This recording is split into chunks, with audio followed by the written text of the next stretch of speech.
तर नमस्कार मित्रहो, सध्या आपण टायगरची व्यथा, टायगरची कथा अशी एक ॲक्टिव्हिटी घेत आहोत। आपण पाहतो जंगलामध्ये वाघ असतो आणि आपल्याला त्या वाघाची काही माहिती असते, काही नसते।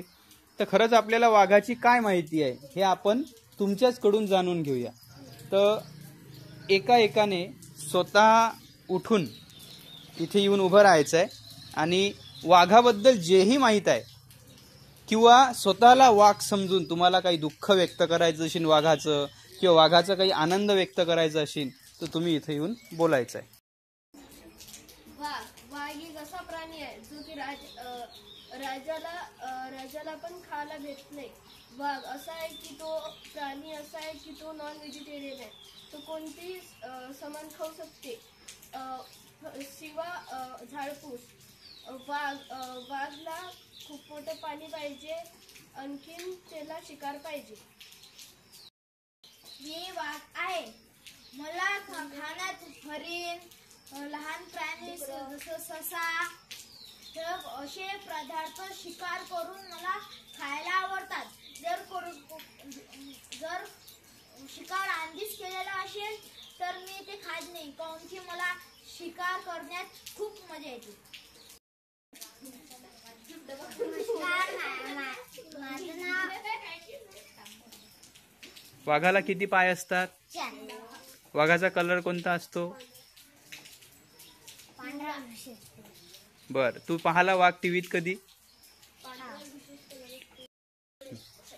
मी वाघ आहे। वाघ हा जंगलात राहतो। एक कार्टून आहे त्याच्यात वाघ दिसतो। मी वाघ आहे, मला शिकार करायला खूप आवडते आणि फिरायला खूप आवडते। मी एक जंगलाचा राजा आहे।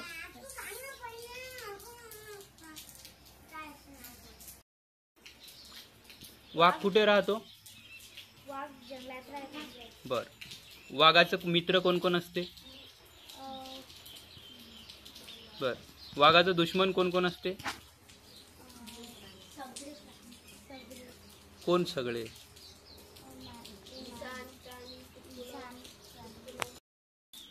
नमस्कार, माझे नाव आदिती आहे।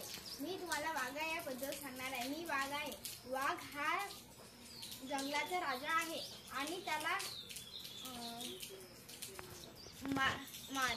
शिकारीतनी खूप आनंद असते। त्याचा कलर पांढरा असतो। मी वाघ आहे, मी गुफेत राहतो। मी प्राणी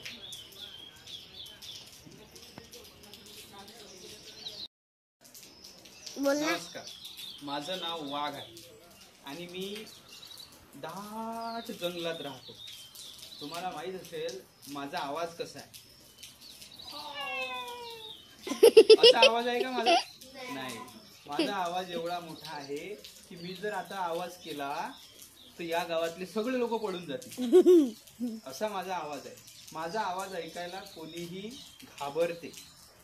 तर मी सध्या एका अडचणीत आहे। ती अडचण अशी आहे की मला राहायला घरच नाही आहे।